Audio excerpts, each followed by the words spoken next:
ಮುಸ್ಲಿಮರಿಗೆ ನಿಮ್ಮ ಮನೆಯೊಳಗೆ ಕುರಾನ್ ಪವಿತ್ರ ಆದ್ರೆ, ಕ್ರಿಶ್ಚಿಯನ್ರಿಗೆ ನಿಮ್ಮ ಚರ್ಚಿನೊಳಗೆ ಬೈಬಲ್ ಪವಿತ್ರ ಆದ್ರೆ, ನಮ್ಮ ಭಾರತೀಯರಿಗೆ ಯಾವುದು ಪವಿತ್ರ ಅಂತ ಕೇಳಿದ್ರೆ ಇಡೀ ನಮ್ಮ ಭಾರತೀಯರಿಗೆ ಪವಿತ್ರವಾದಂತ ಗ್ರಂಥ ಯಾವುದಂದ್ರೆ ಸಂವಿಧಾನ. ಸಂವಿಧಾನ ಅಂತ ಹೇಳಬೇಕಾಗ್ತದೆ. ಆ ಸಂವಿಧಾನ ಯಾವ ರೀತಿ ಹೇಳ್ತದೋ ಹಾಗೆ ನಾವು ನಡ್ಕೋಬೇಕಾಗ್ತದೆ. ವಿಪರ್ಯಾಸ ಅಂತಂದ್ರೆ ಸಂವಿಧಾನದ ತರ ನಡೀತಾ ಇಲ್ಲ. ನಾವು ಯಾವುದೋ ಕಾಲದ ರಾಮಾಯಣ ಮಹಾಭಾರತಗಳನ್ನು ಮುಂದಿಟ್ಟುಕೊಂಡು ನಮ್ಮ ಜೀವನವನ್ನ ಯಾವುದೋ ಒಂದು ದೇವರ ಹೆಸರ ಮೇಲೆ, ಯಾವುದೋ ಒಂದು ದೇವಸ್ಥಾನದ ಹೆಸರ ಮೇಲೆ ನಾವು ಏನು ಮಾಡ್ತಾ ಇದೀವಿ ಅಂದ್ರೆ ಬಲಿಪಶು ಆಗ್ತಾ ಇದೀವಿ. ಅದಕ್ಕೇನೆ ಅಂಬೇಡ್ಕರ್ ಹೇಳಿದ್ರು, ನಮಗೆ ದೇವಸ್ಥಾನಗಳಿಗಿಂತ, ನಾನು ವಿಚಾರವಾದಿಗಳ ಪರವಾಗಿ ಹೇಳ್ತಿದ್ದೀನಿ, ನಮ್ಮ ಭಾರತ ದೇಶದೊಳಗೆ ದೇವಸ್ಥಾನಗಳಿಗೆ ಹೋಗಿ ಲೈನ್ ಹಚ್ಚಿ ನೋಡ್ರಿ. ದೇವಸ್ಥಾನದೊಳಗೆ ಎಷ್ಟು ಲೈನ್ ಇರ್ತದೆ ಅಂತ ಕೇಳಿದ್ರೆ, ಒಂದೊಂದು ದೇವಸ್ಥಾನದೊಳಗೆ ಎರಡೆರಡು ದಿವಸ ಲೈನ್ ಹಚ್ಚಿದ್ರು ಕೂಡ ದೇವರ ದರ್ಶನ ಆಗೋದಿಲ್ಲ. ಅದಕ್ಕೆ ಇದನ್ನ ನೋಡಿ ಅಂಬೇಡ್ಕರ್ ಹೇಳ್ತಾರೆ, ದೇವಸ್ಥಾನದ ಮುಂದೆ ಲೈನ್ ಹಚ್ಚೋದಕ್ಕಿಂತ ಹೋಗಿ ನೀವು ಗ್ರಂಥಾಲಯದ ಮುಂದೆ ಲೈನ್ ಹಚ್ಚಿದ್ರೆ ನಿಮ್ಮ ಬದುಕು ಹಸನಾಗ್ತದೆ ಅಂತ ಹೇಳ್ತಾರೆ. ನೀವು ಗಂಟೆ ಬಾರಿಸೋದ್ರ ಬದಲು ಆ ಗ್ರಂಥಾಲಯದೊಳಗೆ ಹೋಗಿ ಒಂದು ಪುಸ್ತಕ ತೆಗೆದು ನೋಡಿದ್ರೆ ನಿಮ್ಮ ಮಸ್ತಕ ಸ್ವಚ್ಛ ಆಗ್ತದೆ ಅಂತ ಹೇಳ್ತಾರೆ. ಬಹಳ ಜನ ಸ್ವಾಮಿಗಳು ಇದನ್ನ ಅರ್ಥ ಮಾಡ್ಕೊಳ್ತಾ ಇಲ್ಲ. ನಮಗೆಲ್ಲ ದೇವಸ್ಥಾನ, ನನ್ನ ಹತ್ರ ಒಬ್ರು ಬಂದ್ರು, ಬಂದು ನಮಸ್ಕಾರ ಮಾಡಿ, ಸ್ವಾಮೀಜಿ ಒಂದು ಯಂತ್ರ ಕಟ್ರಿ ಅಂತ ಹೇಳಿದ್ರು. ಅವಾಗ ನಾನು ಹೇಳಿದೆ, ಯಾವ ಯಂತ್ರ ಅಂತ ಕೇಳಿದೆ. ನಾನು ಏನಿಲ್ಲ, ನಮ್ಮ ಯಜಮಾನ್ರು ನಮ್ಮ ಮಾತು ಕೇಳಬೇಕು, ನಮ್ ಗುಲಾಮರಾಗ್ಬೇಕಂತ ಒಂದು ಯಂತ್ರ ಕಟ್ರಿ ಅಂತ ಹೇಳಿದ್ರು. ಇವತ್ತು ನಡೆದಿರೋದು ಅದೇ ತಾನೆ.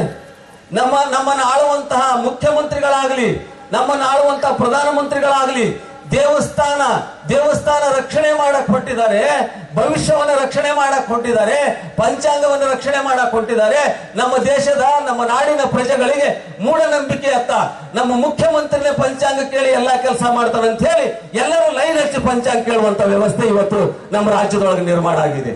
ಅದಕ್ಕೆ ಆ ಯಮ್ಮ ಬಂದು ನನಗೆ ಕೇಳ್ತಾಳೆ, ಆ ಯಮ್ಮ ಹೇಳ್ತಾಳೆ, ಸ್ವಾಮೀಜಿ ಅವರೇ ನಮ್ಗೊಂದು ತಾಯ್ತ ಕಟ್ರಿ, ಯಂತ್ರ ಕಟ್ರಿ ಅಂದಾಗ ನಾನು ಹೇಳಿದೆ, ಯಾವದಮ್ಮ ಅಂತ ಕೇಳಿದ್ರೆ, ನನ್ನ ಗಂಡ ಸಿಟ್ ಡೌನ್ ಅಂದ್ರೆ ಕೂಡಬೇಕು, ಸ್ಟ್ಯಾಂಡ್ ಅಪ್ ಅಂದ್ರೆ ಹೇಳ್ಬೇಕು ಅಂತ ಯಂತ್ರ ಕಟ್ರಿ ಅಂತ ಹೇಳಿದ್ರು.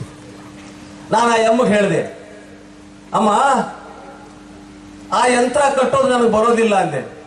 ಆ ಯಮ್ಮ ಹೇಳ್ತಾಳೆ, ಮತ್ತೆ ಹಂಗಾದ್ರೆ ಸ್ವಾಮಿಗಳು ಯಾಕಾದ್ರಿ ಅಂದ್ರು. ಹಂಗಿದ್ರೆ ಸ್ವಾಮಿಗಳು ಯಾಕಾದ್ರಿ? ನಮ್ಮ ಊರಾಗ ಒಬ್ರು ಸ್ವಾಮೀಜಿ ಇದ್ದಾರೆ, ಏನೆಲ್ಲ ಯಂತ್ರ ಕಟ್ಟಿದ್ರೆ ಏನೆಲ್ಲ ಕೆಲಸಗಳಾಗಿ ಹೋಗ್ಬಿಡ್ತಾವೆ ಅಂತ ಹೇಳಿದ್ರು. ಅಮ್ಮ ಆ ಯಂತ್ರ ಕಟ್ಟೋ ಶಕ್ತಿ ನನ್ನ ಬಳಿ ಇದ್ದಿದ್ರೆ ಕುಮಾರಸ್ವಾಮಿಗೆ ಒಂದು ಯಂತ್ರ ಕಟ್ಟಿ ಕುಂದ್ರು ನಿಂದ್ರನಾಗ ಮಾಡ್ತಿದ್ದೆ, ಆ ಯಂತ್ರ ಕಟ್ಲಿಕ್ಕೆ ನನಗೆ ಬರೋದಿಲ್ಲ ಅಂತ. ಇದನ್ನ ತಲೆಯೊಳಗೆ ತುಂಬಿ ಏನೇನೋ ಪೂಜೆಗಳು ಮಾಡಿ, ಏನೇನೋ ಹೋಮ ಮಾಡಿ, ಏನೇನೋ ಹವನ ಮಾಡಿ, ಭಟ್ಟಂಗಿ ಸ್ವಾಮಿಗಳು ಹೇಳಿದ ಹಾಗೆ ನಡ್ಕೊಂಡು, ಯಾರೋ ಸ್ವಾಮಿಗಳು ಹೇಳ್ತಾರಂತೆ, ಯಾರೋ ಸ್ವಾಮಿಗಳು ಮೂರ್ತ ಹೇಳ್ತಾರಂತೆ. ಈ ಮೂರ್ತ ಹೇಳುವಂತ ಮೂರ್ಖ ಸ್ವಾಮಿಗಳು ನಮ್ಮ ದೇಶದ ಪ್ರಜೆಗಳಾದಂತ 44 ಜನ ನಮ್ಮ ದೇಶದ ಗಡಿ ಕಾಯುವಂತ ಯೋಧರು ಸತ್ರಲ್ಲ, ಅವಾಗ ನೀವೇನ್ ಮಾಡ್ತಾ ಇದ್ರಿ? ಭವಿಷ್ಯ ಹೇಳೋರು ಅವಾಗ ಎಲ್ಲಿ ಮಲ್ಕೊಂಡಿದ್ರಿ? ನಿಮ್ಮ ಭವಿಷ್ಯ ಏನ್ ಮಾಡ್ತಿತ್ತು? ನಿಮ್ಮ ಪಂಚಾಂಗ ಏನ್ ಮಾಡ್ತಿತ್ತು? ಒಬ್ಬರ ಬಾಯಿಯೊಳಗೂ ಬರ್ಲಿಲ್ಲ. ಒಮ್ಮೆ ರಾಜ್ಕುಮಾರ್ಗೆ ಕಿಡ್ನಾಪ್ ಮಾಡಿದಂತ ಸಮಯದೊಳಗೆ 108 ದಿವಸ ಇಟ್ಕೊಂಡ ಮೇಲೆ ಬಿಡುಗಡೆ ಆಯ್ತಂತೆ. ಅದಕ್ಕೆ ಆ ಪಾರ್ವತಮ್ಮ ಹೇಳ್ತಾಳೆ, ಒಬ್ಬ ನೋಡ್ರಿ, ನಮಗೆ ಆ ಸ್ವಾಮೀಜಿ ಹೆಸರು ಹೇಳಲ್ಲ, ನಮಗೆ ಸ್ವಾಮೀಜಿ 108 ದಿನ ಆದ್ಮೇಲೆ ಬಿಡುಗಡೆ ಆಗ್ತದಂತ ಹೇಳಿದ್ರು. ಅವತ್ತೇ ಬಿಡುಗಡೆ ಆಯ್ತು ನಮ್ಮ ಯಜಮಾನ್ರನ್ನ ಅಂತ ಹೇಳಿದ್ರಂತೆ. ನಾನ್ ಹೇಳ್ತೀನಿ, 108 ದಿನ ಇಟ್ಕೊಂಡು ಬಿಡುಗಡೆ ಆಗುವಂತ ಆ ಸ್ವಾಮೀಜಿ ಗೊತ್ತಿದ್ರೆ ಅವ್ರಿಗೆ ಕಿಡ್ನಾಪ್ ಮಾಡೋದು ಯಾಕೆ ಗೊತ್ತಾಗ್ಲಿಲ್ಲ? ಆ ಸ್ವಾಮೀಜಿಗೆ ಕಿಡ್ನಾಪ್ ಮಾಡ್ತಾರೆ ಪಾರ್ವತಮ್ಮ ನಿಮ್ಮ ಯಜಮಾನ್ರಿಗೆ ಅಂತ ಯಾಕೆ ಹೇಳಿಲ್ಲ? ಇಂಥದನ್ನ ಹೇಳಿ ನಾವು ನಿಮ್ಮನ್ನ ಯಾಮಾರಿಸ್ಲಿಕ್ಕೆ ನೀವು ಏನ್ ಮಾಡ್ತೀರಿ ಅಂತ ಕೇಳಿದ್ರೆ ಸತ್ಯ ಹೇಳುವಂತ ಸ್ವಾಮಿಗಳ ಹತ್ರ ಹೋಗೋದಿಲ್ಲ. ನಿಮಗೆ ಪಂಚಾಂಗ ಹೇಳಬೇಕು, ನಿಮಗೆ ಮುಹೂರ್ತ ಹೇಳಬೇಕು, ನಿಮಗೆ ನಿಂಬೆ ಹಣ್ಣು ಮಂತ್ರಿಸಿ ಹೇಳಬೇಕು, ನಿಮಗೆ ತಾಯ್ತಗಳ ಕಟ್ಟಬೇಕು, ಗರಿದಾರ ಕಟ್ಟಬೇಕು.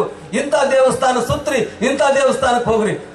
ಖಂಡಿತವಾಗಿ ಹೇಳ್ತೇನೆ, ಈ ವೇದಿಕೆ ಮುಖಾಂತರ ನಮಗೆ ಯಾವ ದೇವರು ರಕ್ಷಣೆ ಮಾಡೋದಿಲ್ಲ, ಯಾವ ದೇವರು ಕಾಯೋದಿಲ್ಲ. ಈ ದೊಡ್ಡ ಸಂಪ್ರದಾಯದ ಕಲ್ಲು ಮುಳ್ಳಿನ ದೇವರುಗಳು ನಿಮ್ಮನ್ನು ಕಾಯೋದಿಲ್ಲ. ನಿಮ್ಮ ಆತ್ಮ ನಿಮಗೆ ರಕ್ಷಣೆ ಮಾಡ್ತದೆ ಹೊರತಾಗಿ ಇವು ಯಾವ ದೇವರುಗಳು ನಿಮಗೆ ಏನು ಮಾಡ್ಲಿಕ್ಕೆ ಸಾಧ್ಯ ಇಲ್ಲ. ಅದಕ್ಕಾಗಿ ನಾವು ಏನ್ ಮಾಡಬೇಕು ಅಂತ ಕೇಳಿದ್ರೆ, ವಿಚಾರವಾದವನ್ನ ಜೊತೆಯಲ್ಲಿ ಇಟ್ಕೊಂಡು, ನನಗೆ ತುಂಬಾ ಖುಷಿ ಆಗ್ತದೆ. ನನಗೆ ಸಾವಿರ ಜನ ಸ್ವಾಮಿಗಳ ಜೊತೆ ಗುರುತಿಸಿಕೊಳ್ಳೋದಕ್ಕಿಂತ ಒಬ್ಬ ದಿನೇಶ್ ಅಮೀನ್ಮಠ್ ಅಂತ ಜೊತೆ ಗುರುತಿಸಿಕೊಂಡ್ರೆ ನನಗೆ ಅದೇ ನಿಜವಾದ ಸಂತೋಷ, ಅದೇ ಖುಷಿ. ನನಗೆ 25 ವರ್ಷ ಆಯ್ತು, ನಾನು ಕಾಲೇಜ್ ಲೆಕ್ಚರರ್ ಆಗಿದ್ದ, ಒಂದು ಸ್ವಾಮಿ ಆಗಿದ್ದೀನಿ. ಇವತ್ತಿಗೊಂದು ಸೂರು ಮಾಡ್ಕೊಳ್ಳಕ್ಕಾಗಲ್ಲ. ನನಗೆ 25 ವರ್ಷ ಆದ್ರೂ ಒಂದು ಗೋಡೆ ಕಟ್ಕೊಳ್ಳಕ್ಕಾಗಿಲ್ಲ ಅಂದ್ರೆ ಯಾವ ರೀತಿ ಸ್ವಾಮಿ ಆಗ್ಬೇಕು ಅನ್ನೋದನ್ನ. ಗೋಡೆ ಕಟ್ಟೋದು ಸ್ವಾಮಿ ಲಕ್ಷಣ ಅಲ್ಲ. ಸಂಸ್ಥೆ ಬೆಳೆಸೋ ಸ್ವಾಮಿ ಲಕ್ಷಣ ಅಲ್ಲ, ನಿಮ್ಮ ಪರಂಪರೆಯ ಮೌಢ್ಯತೆಗಳನ್ನು ಕಾಪಾಡಿಕೊಂಡು ಹೋಗೋ ಸ್ವಾಮಿ ಲಕ್ಷಣ ಅಲ್ಲ, ನಿಮ್ಮ ಕತ್ತಲದೊಳಗೆ ಇರುವಂತವ್ರು ಬೆಳಕಿಗೆ ತರೋದು ಸ್ವಾಮಿ ಲಕ್ಷಣ. ಅದು ನಿಜವಾದ ಸ್ವಾಮಿ ಲಕ್ಷಣ. ವೈಚಾರಿಕ ಜಗತ್ತಿನೊಳಗೆ ನನಗೂ ಹೇಳ್ತಿರ್ತಾರೆ, ಸ್ವಾಮಿ ಬಹಳ ಹುಷಾರಾಗಿರು, ಎಂ ಕಲಬುರ್ಗಿ ಹೋಗಿದ್ದಾರೆ, ಗೌರಿ ಲಂಕೇಶ್ ಹೋಗಿದ್ದಾರೆ, ನಿನ್ನ ಹಾಲತ್ ನೋಡ್ಕೊಂತಿರ್ತಾರೆ. ಇಲಿಯಾಗಿ 100 ವರ್ಷ ಬದುಕೋದು ಏನ್ ಬಂತು? ಇಲಿಯಾಗಿ 100 ವರ್ಷ ಬದುಕೋದು ಏನ್ ಬಂತು? ಎಂ ಕಲಬುರ್ಗಿ ಅವರು, ಗೌರಿ ಲಂಕೇಶ್ ಅವರು, ಪನ್ಸಾರಿ ಅವರು ಸತ್ತ ಮೇಲೆ ಸಾವಿರಾರು ಜನ ಸತ್ತಿದ್ದಾರೆ. ಅವ್ರ ಹೆಸರು ಎಲ್ಲಾರಿ ನೆನಪೈತೇನು? ಇವ್ರ ಹೆಸರು ನೆನಪು ಯಾಕೈತೆ ಅಂದ್ರ ಇವ್ರ ಸಮಾಜಕ್ಕೆ ಹುತಾತ್ಮರಾಗಿದ್ದೀರಿ, ಅದ್ರ ಸಲುವಾಗಿ ನೆನಪಿಡ್ತಾರೆ. ಹಂಗೆ ನಾನು ಹೋದ್ರೆ ಏನ್ ಚಿಂತೆ ಇಲ್ಲ ಅಂತ. ನಾನು ಬಹಳ ಬಹಳ ಕಠೋರವಾಗಿ ಖಡಕ್ ಸ್ವಾಮಿ ಅಂತಾರೆ. ಆ ಭಾಗಕ್ಕೆ ನನಗೆ ಬುಲೆಟ್ ಸ್ವಾಮಿ ಅಂತ ಕರೀತಾರೆ, ಬುಲೆಟ್ ಸ್ವಾಮಿ ಅಂತ ಕರೀತಾರೆ. ಇನ್ನೂ ಬಹಳಷ್ಟು ಅದನ್ನು ಹುದುಕೊಂಡಿದ್ದೀನಿ, ಇಟ್ಟಿದ್ದೀನಿ. ಸಮಯ ಇಲ್ಲ, ನಿಮ್ ಜೊತೆ ಮಾತಾಡ್ತೀನಿ. ನಾನು ಹೇಳಿದ್ನಲ್ಲ, ಕಾಲೇಜ್ ಲೆಕ್ಚರರ್ ಆಗಿರುವಂತವ್ ನಾನು. ತಲೆಯೊಳಗೆ ಏನೋ ಹುಚ್ಚತನ ಬಂದು ಸ್ವಾಮಿ ಆಗಿದ್ದೀನಿ. ಆದ್ಮೇಲೆ ಗೊತ್ತಾಯ್ತು ಸ್ವಾಮಿಗಳ ಹಣೆಬರ ಏನು ಅಂತ. ಈಗಲೇ ಗೊತ್ತಾಗ್ತಿರ್ಲಿಲ್ಲ.